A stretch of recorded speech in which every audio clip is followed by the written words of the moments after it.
the RHCC Executive Committee meeting, and I'll just go through the items. We've got roll call, welcome, the agenda, approval of minutes, and then under Unified Development Ordinance reviews, we've got potentially a subdivision at 801 North Bloodworth Street. Colette, what's the status on their review? I forgot.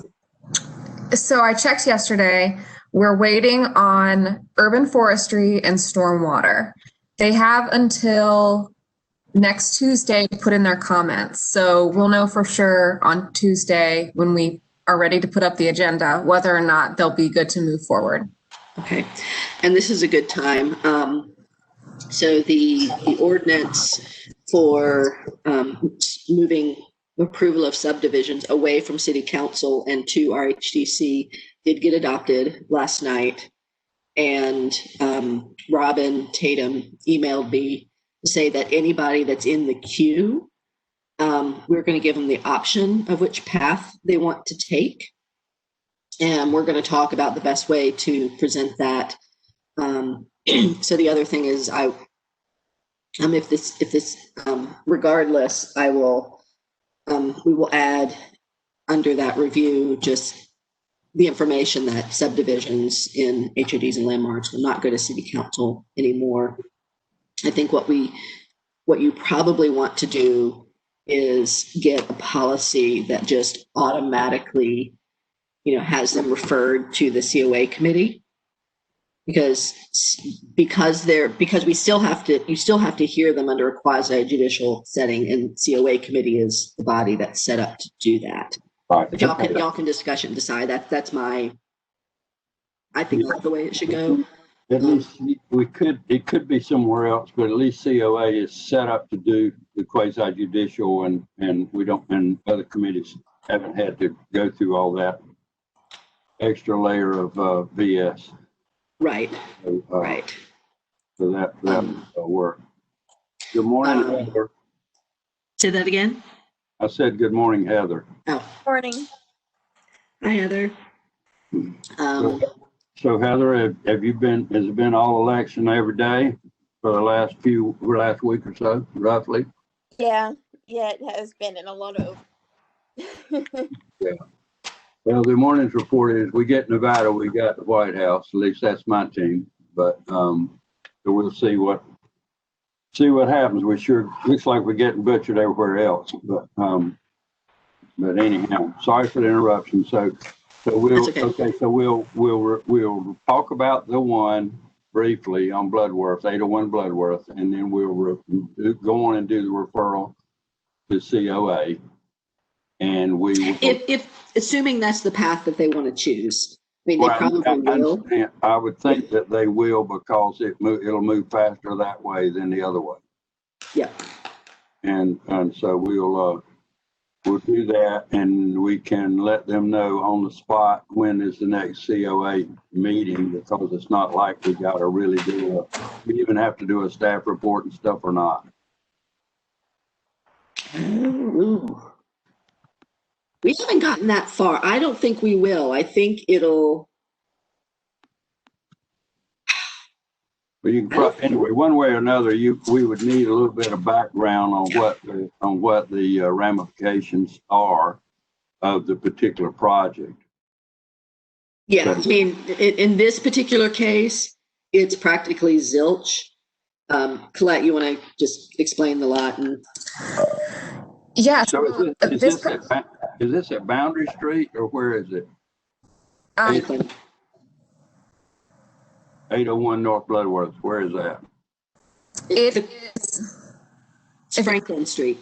Yeah. Okay. So this lot is unique because it is currently 2 lots width. So they are bringing in the ghost line that exists to make it truly 2 properties. And it just so happens that the ghost line that exists in the middle is the boundary for the district. So one side will remain in Oakwood, the other side will leave. Well, it's not in Oakwood already. So it just maintains that boundary line. Well, and the other thing I saw when I was looking to put the blurb in the on the agenda is that you put the subdivision in the folder. So it had been, so when Oakwood was designated an overlay district, it was just the one lot, and that's why the boundary runs where it does. And then 1989, they recombined two lots to be one big lot with half in the HOD and half out. And now they're just putting it back the way it was. So, is this that great big house with a big front yard? no, it's across, no, it's on the other side of the road. It's a pyramidal roof. So it's one story, but it's, got a really tall roof. All right, I got it. We don't have to do it all now. We're going to have to do it then anyway. Yeah. So the other item under the UDO reviews is a rezoning case. And Colette's got this one too.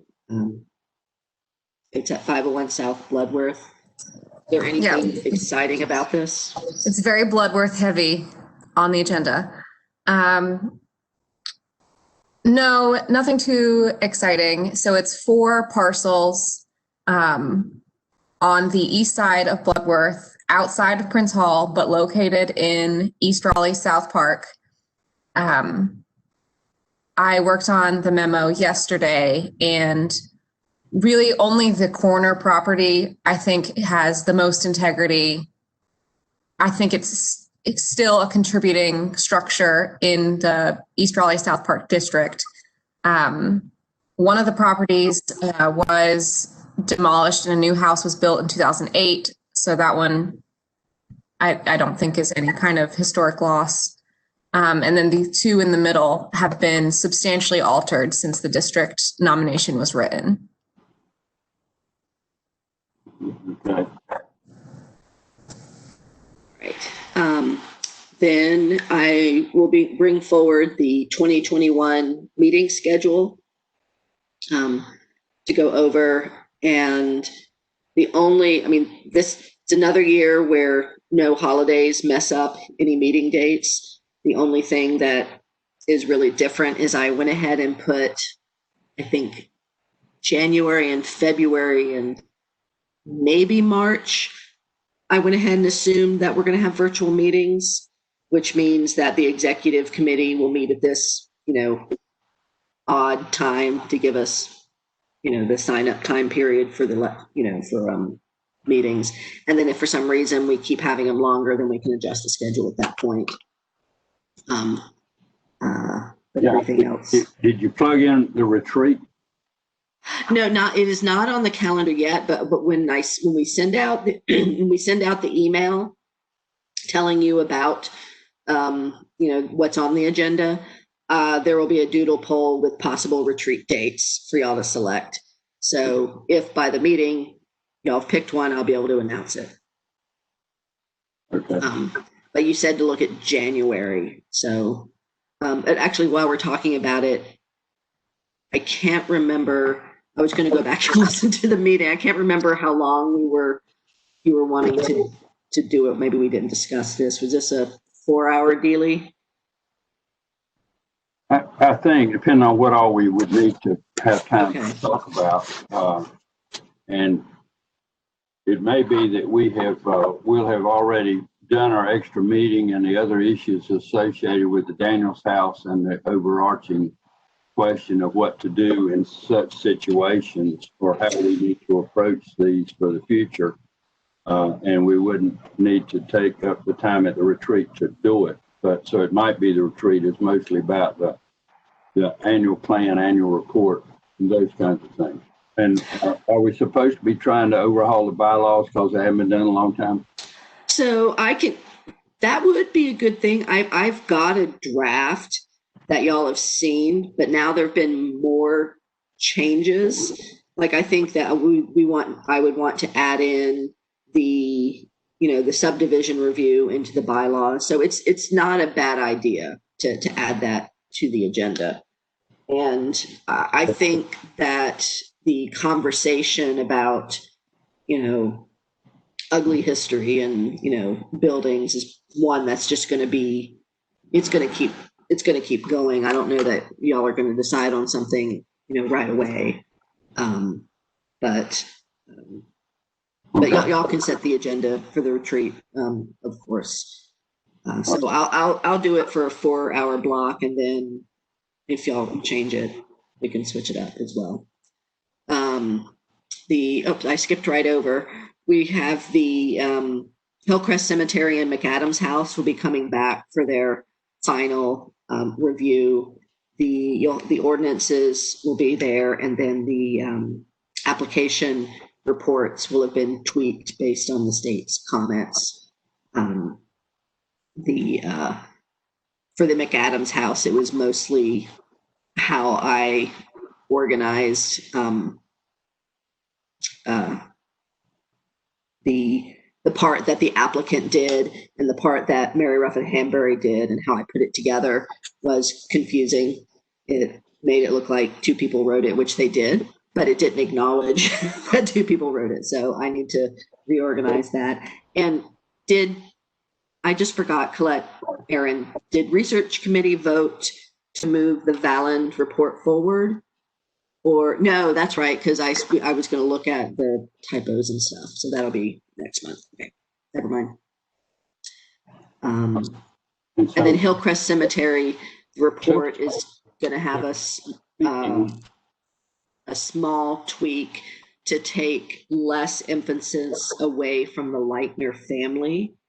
I mean, it'll still be there, but the significance will be more focused on the fact that it's a African-American cemetery created by funeral home generically, as opposed to specifically the Leitner family, based on comment. Well, because that's how Ian read it anyway, and then also based on the comments from the SHPO, where they didn't feel like there was enough context or information on the Leitners in the report to say that this is the thing that should represent the family.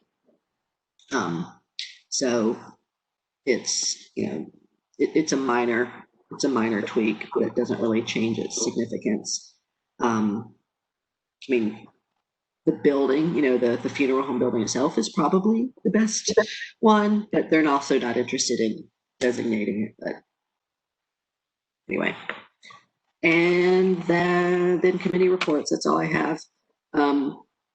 I've got 2 meetings that I need to send doodle polls out on. One is the rescheduled community awareness meeting, because we didn't have a quorum on that, and there are some things to discuss. Then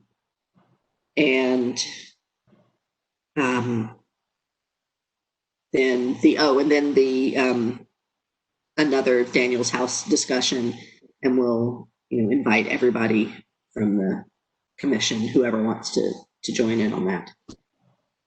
So Katie and Heather, what the research committee did yesterday, Versace ended up confused on the time, and so she wasn't there, but I was there, and we talked about that and decided that we probably ought to have an extra session with everybody so we could talk through that, and we've had good discussion all around. But we also thought about however we work on this, it may be a process that we'll end up using whenever this comes up in the future, and whatever we do, it may become a model for sharing with the PNC annual meeting and be used by other towns. And so we need to think through the process and how we do these things. And so there was that. Now, Tanya, so far I haven't heard anything that would suggest we were going to have guest speakers that we had to hear from. It would be for the subdivision and the rezoning case, potentially. Yeah, those would be the 2. But it wouldn't matter because we're going to have to refer them, right? Well, the rezoning case, y'all always hear in the business meeting. Right. The subdivision, it depends on which path that they take. Yeah, I get it. All right, so we will have that. We will have that to do. So quick question for you. If the subdivision case, they've finished their other reviews and they're ready to move forward, and they do choose the path to not go to city council, it'll go to COA. Where on the agenda do you want it? Do you want it, because normally other business items are at the very end of the meeting. Now, in this case, if they came in at our November, December meeting, they would end up on the 18th, the second day at the end. Or would you want it at the beginning and to get it over with?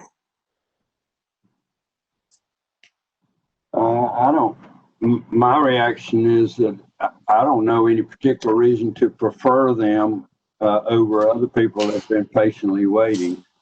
And besides that, because it's new and different, it'll take more time than a typical COA hearing. And even if the issues aren't very complicated, and there isn't a lot of not a lot of blueprints or anything to look at, it's still, we'll have to explain the whole thing and have them go through a ritual with them. So I'd about as soon stick it down there on the 18th or whatever that day is. Okay. And I think I'll be able to handle an earlier meeting because I think I'll have adequate internet connection. Okay. It may be a little iffy compared to here. One of the reasons I always just come here to my office because I know I got good solid signal here always. Mm-hmm. It's always, and we know from a lot of the people in our meetings that all locations are not equal in terms of that. Right. So, okay, so that's how that agenda would look.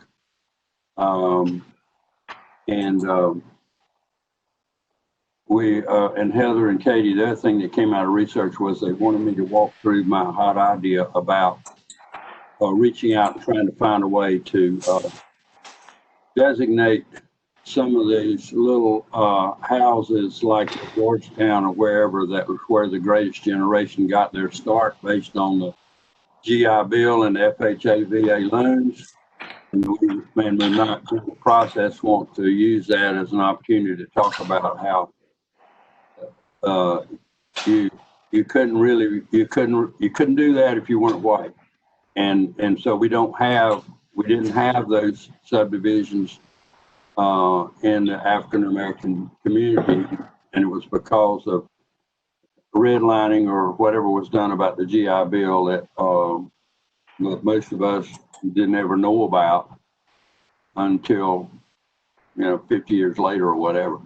So there would be that, and I point that out because it may tie back into thinking about community awareness and things of that kind as to how we might want to do that. But if you ride back into Georgetown and one of those neighborhoods off of Whitaker Mill, and we can probably think of some other neighborhoods, there are lots of those little 1,200 square foot houses that are about the size of the Lustron.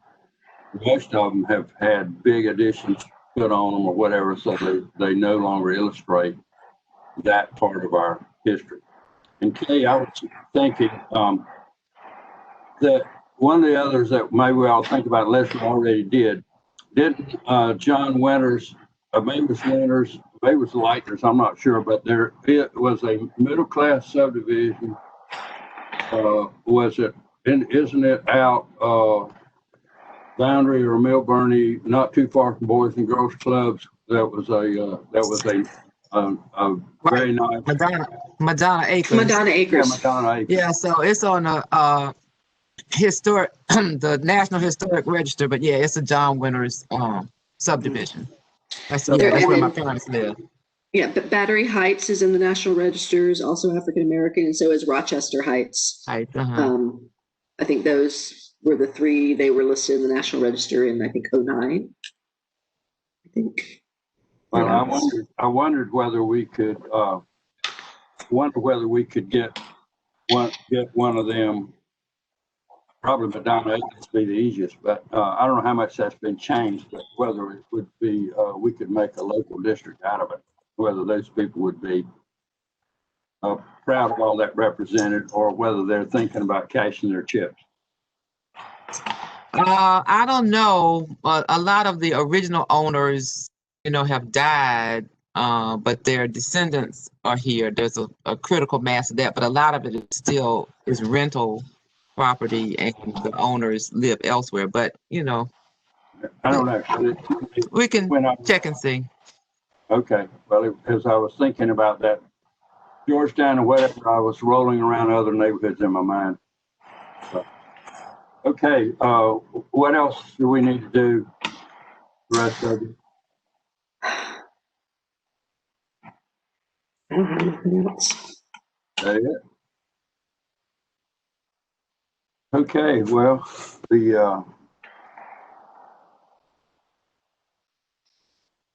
you mean we don't have another 7:30 meeting for several days now? Oh, thank goodness. All right, well, then thanks everybody, and you get all next week off, and Aaron and Colette and Tanya, that means you get whatever block of time we just spent on this to try to dig your way out of the other holes you were already in. Okay. Sounds good. Thank you all. Take care. Y'all have a good morning. You too. Have a good day. All right. Bye.